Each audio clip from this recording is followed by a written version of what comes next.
Muito bom dia, prezados telespectadores da TV Candidez.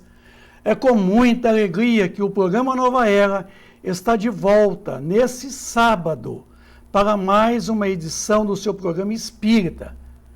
O programa Nova Era, ele é uma realização da AME, Aliança Municipal Espírita de Divinópolis, que eu tenho o imenso prazer de apresentar esse programa Espírita, com a coprodução do CEP, que é o Centro de Estudos e Pesquisa Espíritas, que tem a função de gravar esse programa conjuntamente aos estudos da TV Candidez. O programa Nova Era está trazendo novidades para vocês, telespectadores da TV Candidez. E é com muita alegria que o programa Nova Era, neste sábado, ele traz a continuidade da temática. A Bíblia, em todo o seu contexto, em toda a sua história. Dizem ser a Bíblia a palavra de Deus. Hoje em dia, ouve-se muito dizer de que a Bíblia é a palavra de Deus, transmitida aos homens. Isso será verdade ou fake news? O programa Nova Era tem essa função de desmistificar, de trazer ao lumen explicações, instruções, orientações, ensinamentos doutrinários. E hoje, a segunda parte do programa História da Formação da Bíblia, no seu Velho e no seu Novo Testamento. Sábado passado, nós falamos um pouco da história, né? A história do povo hebreu, o povo refugiado da Caldeia, da Síria, da Babilônia, lá da cidade de Ur, com o nosso amigo Abraão, que os trouxe até as terras de Canaã, e depois desse povo foi refugiado para o Egito, e ali libertos por Moisés, através do Êxodo. E nós mostramos um pouco dessa história inicial desse povo, da qual Deus utilizou para lançar o germe do monoteísmo, tá? É imperioso a gente colocar isso, que Moisés teve uma missão, não somente de poder revelar os 10 mandamentos, mas lançar a ideia de combater o politeísmo, as práticas da goecia antiga, da magia antiga, lá da Caldeia, da Síria, da Babilônia. Moisés, então, ele combate a prática politeísta e lança o germe da ideia do monoteísmo, de um só Deus. E aí nós chegamos até realmente a segunda revelação, que é Jesus. E nós falamos um pouco dele no sábado passado. Vamos dar prosseguimento agora falando um pouquinho a respeito de Jesus. Tá? O assunto não é falar especificamente nem de Moisés e nem de Jesus, mas vamos dar aqui uma guinada. Jesus disse o seguinte: se me amais, guardai os meus mandamentos, e eu rogarei ao meu Pai, e ele vos enviará um outro Consolador, a fim de que fique eternamente convosco, o Espírito de verdade, que o mundo não pode receber, porque não o vê e não o conhece, absolutamente, tá?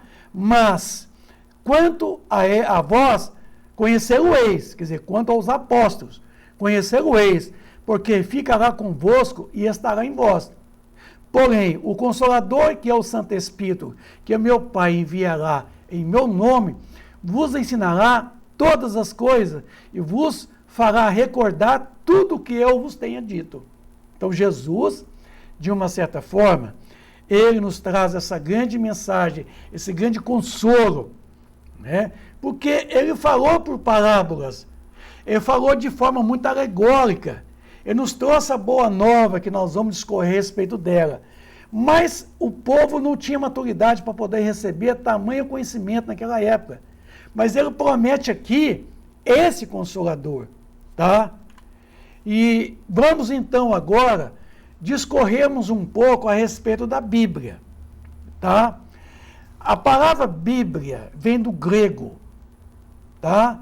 Do plural de biblion, biblios, livros, tá? Do hebraico, o Tanakh. Então, Bíblia quer dizer livros, tá? Esse é o significado literal, lá do grego, né? Biblion, quer dizer, bíblios, livros, é o chamado o Tanakh, em hebraico. A Bíblia está dividida em duas partes importantes, a saber, o Velho Testamento e o Novo Testamento. Nós vamos ver ambos. Testamento vem do hebraico, Beret, ou aliança, do grego, diatek, tá? Ou do latim, testamentum, ou testamento. Testamento, em grego, diatek, tem dois sentidos. Testamento em que alguém designa aos seus herdeiros. Quando o pai vai deixar para a herança, né, o seu patrimônio, ele faz um testamento aos seus filhos. Segundo, testamento, a palavra testamento, aliança que define os termos de um contrato, a que se obrigam as partes que se aliam, né, que estão alinhadas. Aliança entre Deus e os homens. É o Velho Testamento da Bíblia. E o Novo Testamento, da qual Jesus nos trouxe quase 2000 anos depois. Nós vamos ver depois o Velho Testamento em toda a sua estrutura, mas depois vamos ver também o Novo Testamento, tá? Vamos lá. Primeiro Testamento, tá? É o mosaico, o Pentateuco de Moisés. Segundo pensamento, né? Essa aliança, né? A antiga aliança do Sinai e a nova aliança de Jesus Cristo, descrita na forma de um testamento, que é o Segundo Testamento, é o Evangelho de Jesus. Esse Novo Testamento, é essa aliança que nós temos para com Cristo, essa aliança que nós temos para com Deus, tanto pelo Primeiro Testamento, quanto pelo Segundo. Ambos são uma aliança, mas Jesus, então, faz essa aliança para conosco, nos trazendo esse seu legado, presencialmente. Temos 3 tipos de Bíblia. Vicente, mas que é isso? 3 tipos de Bíblia? Vocês sabiam disso? Então, nós temos a Bíblia judaica, que é o chamado Tanakh, com 39 livros somente. A Bíblia protestante, com 66 livros, tá? Quer dizer, quase que o dobro da Bíblia judaica, tá? Aquela que começou tudo lá atrás. E temos a Bíblia católica, com 73 livros. Olha a diferença. 3 formas de Bíblias, cada uma apropriando-se de contextos, de fala sobre o seu ponto de vista, certo? Ponto de vista exclusivista. Judaica, protestante e católica. O Tanakh com 39 livros. A protestante com 66 e a católica com 73. O Tanakh, como ficou conhecido como sendo a Bíblia hebraica. Lá nós temos o Torá, que é igual ensinamentos, é a lei, o chamado o Pentateuco, né? Os 5 livros que Moisés esboçou, que nos trouxe. O Tanakh, então, são 39 livros, na onde vai entrar o chamado Neviim, que é o livro dos profetas, que são 21 livros. O Ketuvim, que é o chamado hagiográficos, é em torno de 13, aonde nós temos chamados Salmos, os Provérbios e os Cânticos. 39 livros compõem o Tanakh. O Torá, que é os 5 livros de Moisés, o Pentateuco, tá? Gênesis, Êxodo, Levítico, Números, Deuteronômio. Vamos ver cada livro deste Moisés. Gênesis, dividida em 3 partes, contendo 1.534 versículos. A primeira parte trata do princípio do mundo e da humanidade, do capítulo 1 ao capítulo 2, como está aqui. A segunda parte trata da vida patriarcal, do capítulo 12 ao capítulo 36. E da terceira parte trata da história de José, do capítulo 37 ao 50. Tá? Então, essa primeira parte da Bíblia, do Velho Testamento, Gênesis, tá? Dividida em 3 partes, tá? Historicamente falando, né, gente? O Êxodo, 1.209 versículos, está dividido em 2 partes, a histórica e a legislativa. Vamos ver a parte histórica primeiro. História que fala da vida dos filhos de Israel no Egito, da infância, da vocação e da missão de Moisés, da libertação do povo, tá, do cativeiro do Egito, da peregrinação pelo deserto, da construção do tabernáculo, tá, que era o templo deles. Êxodo, ainda, na sua segunda parte, legislativa. A parte legislativa contém uma série de leis. Leis civis, leis morais, leis religiosas. Principalmente os 10 mandamentos. Cântico de Moisés, a instituição da Páscoa judaica, tá? Porque a Páscoa judaica aconteceu muito antes da Páscoa, que Jesus realmente nos legou. Tá? Naquele tempo de Moisés também foi praticado a Páscoa. É outro momento. Então, essa está dividida em 1.209 versículos. Terceiro livro de Moisés, do Pentateuco, Levítico, 859 versículos. Trata dos sacrifícios, das suas categorias e suas normas. Trata do ritual da consagração de Araão e seus filhos como sacerdotes e as regras que eles deviam observar em suas vidas, consagradas ao culto divino. E ainda, Levítico, das leis da higiene alimentar, com especificação de alguns animais e aves, puros e impuros.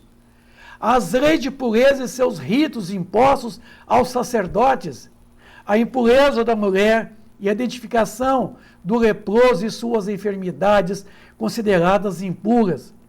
Olha, gente, que coisa, né? Que leis, hein? Números, o 4º livro. 1.238 versículos, dividido em 3 partes. A primeira parte consta dos censos e as disposições das tribos. Tá? A consagração dos levitas para o serviço do tabernáculo. As leis do nazareanado da mulher suspeita de infidelidade e outras leis e acontecimentos passados antes da partida do Sinai. Segunda parte do livro Números. Os acontecimentos com os filhos de Israel no deserto. A fome, a sede, todas as dificuldades e a falta de confiança daquele povo.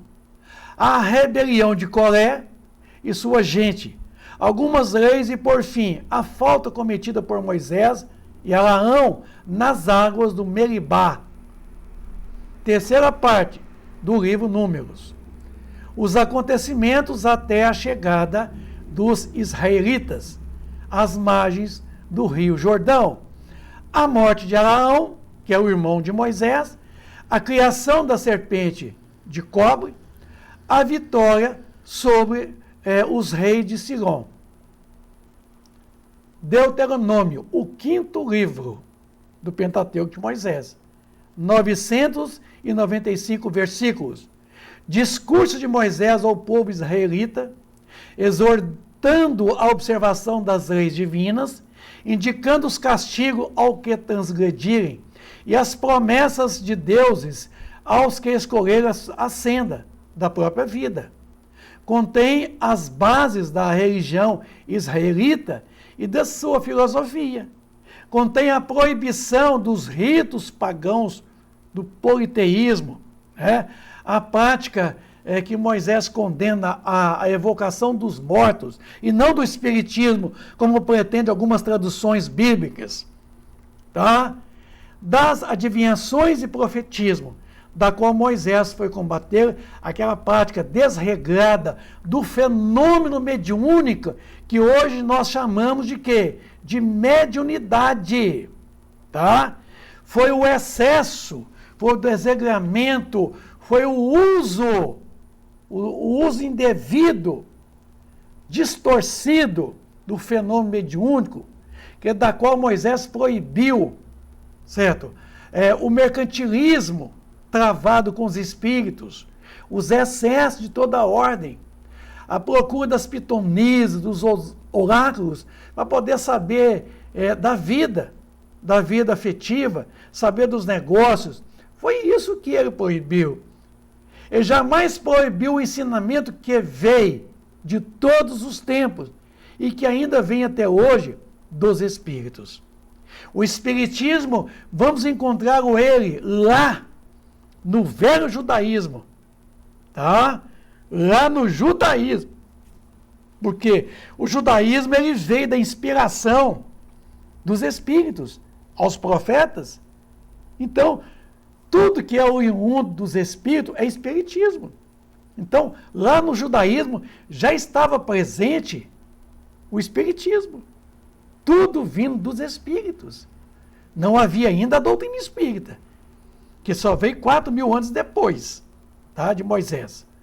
Mas o espiritismo, que é tudo que é oriundo dos espíritos, é a conclusão de número 6 do livro dos espíritos, que o espiritismo é de todos os tempos da humanidade, esteve presente em todas as religiões, que nenhum homem pode dizer seu criador, ele pertence a todas as culturas da humanidade, desde os tempos mais remotos.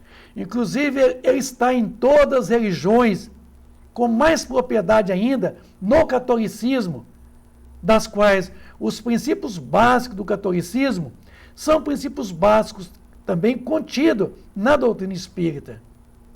Salvo que a doutrina espírita, ela tem algo a mais, em vantagem, tá? Que não vai ser aqui agora que eu vou poder esclarecer. Então, Deuteronômio, esses 995 versículos. Bom, tivemos aí os chamados Nevim, ou profetas antigos, tá? Bem antigaços mesmo. Nós temos Josué, nós temos juízes, tá? Que são profetas, o chamado Nevim. 1 Samuel, 2 Samuel, 1 Reis, 2 Reis. O Nevim ainda, ou profetas posteriores, Isaías, Jeremias, Ezequiel, Oséias, Joel. Ainda, profetas Nevim, profetas posteriores, Amós, Abidias, Jonas, Miqueias e ainda Naum, Rabuque, Sofinias, Ageu. Então, esse Nevim, esses profetas antigos, tá? Ainda Zacarias, Malaquias, que são os mais conhecidos hoje. E tivemos também o chamado Ketuvim, que são os chamados hagiográficos, os escritos, que vamos encontrar os Salmos, os Provérbios, Jó, Cântico dos Cânticos, Ruth, Lamentações, os Eclesiastes. Lamentações é muito comum ainda, usado ainda, tá? Lá no Irã. Esther, ainda, a geográfica. Daniel, Esdras, Neemias, 1 Crônicas, 2 Crônicas. Bom, a linguagem da Bíblia. Qual que era a língua escrita? A Bíblia. Isso é importante sabermos aqui agora. O hebraico e o aramaico. Vamos ver. Havia um grande homem nascido na Palestina no ano 185 depois de Cristo. Orígenes, exegeta bíblico da igreja grega primitiva. Estima que Orígenes tem escrito mais de 2.000 obras e que foram destruídas durante a invasão árabe. Seus textos exegéticos mais conhecidos foram Hexapla, Tetapla e o Catá. O Hexapla e o Tetapla é o Antigo e o Novo Testamento. O Catá é apologética, que nós vamos falar para vocês, explicar o que é esta apologética. Eu estou citando aqui porque Orígenes foi um homem muito conhecedor das coisas espirituais naquele tempo. Escreveu dezenas, milhares de livros, tá? E seus livros foram destruídos, queimados. Se Orígenes mantivesse todo o seu contexto até hoje, nós teríamos muitos ensinamentos que, na verdade, nós não temos conhecimento hoje. Esse exegeta, porque ele trabalha as questões morais do Velho Testamento. Ele traz uma luz nova sobre a interpretação do Pentateuco de Moisés, dos antigos profetas. A tradução chamada da Bíblia, Septuaginta. Septuaginta vem de quê? De 70, tá? Quando ali houve realmente uma certa liberação, tá? Para que as antigas tradições bíblicas fossem estudadas, tá? Por pessoas altamente de conhecimento, de gabarito naquela época, tá? Então, a versão dos 70 é a chamada tradução Septuaginta.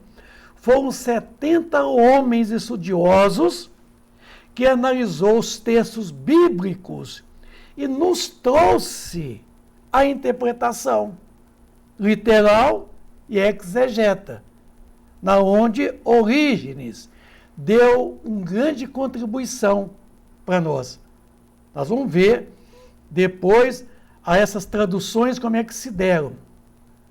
Então, o rei egípcio Ptolomeu Filadelfo II, século III a.C., a pedido de Demétrio Falário, o bibliotecário do rei, o sumo sacerdote Eleazar enviou de Jerusalém 72 sábios, 6 representantes para cada uma das 12 tribos de Israel, a fim de realizar a tradução da Bíblia hebraica para o grego em 72 dias.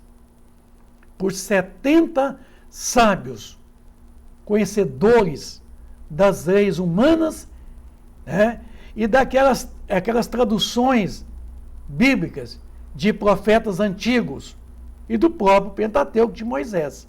Então, precisou fazer essa tradução do hebraico para o grego. E depois nós vamos ver a tradução do grego, tá? Para o latim, a contribuição também de um grande homem, viu? Que na oportunidade vamos falar dele. Bom, aí nós temos nas traduções bíblicas latinas, a chamada Itália, tá? O ano 250, tivemos aí a grande Vulgata de São Jerônimo, que eu vou falar depois dela para vocês. Temos as traduções aí portuguesas de João Ferreira de Almeida, no século XVI, Antônio Pereira de Figueiredo, já no século XVII, o École Bíblica de Jerusalém, já no ano de 1973, a tradução. Tivemos a editora Ave Maria e a editora Vozes, a Bíblia do Pão. Então, nós tivemos várias traduções. Eu adoto muito para mim a de João Ferreira de Almeida, que semana que vem nós vamos falar um pouco a respeito dela. A mais legítima, a mais fiel tradução, tá? Eu vou comentar com vocês depois a respeito da tradução de João Ferreira de Almeida, tá? Então, aguarda aí que oportunamente nós vamos comentar com vocês. Então, o que está acontecendo agora? Nós estamos chegando ao final, tá? De mais uma edição do programa Nova Era. Hoje, a segunda parte, né, da história da formação da Bíblia. Nova Era é um programa espírita, é um programa que é uma realização da chamada Aliança Municipal Espírita, tá? Com a coprodução do Centro de Estudos e Pesquisa Espírita, da qual nós temos o papel de poder produzir, editar, juntamente com os estúdios da TV Candidez, tá bom? E nós temos então aí a finalização. Quero poder agradecer muito a presença, o carinho de todos vocês nesse sábado. Um bom sábado, um bom final de semana, repleto de muita paz, de muita alegria e de muita luz para todos vocês. Obrigado. Fica com Deus.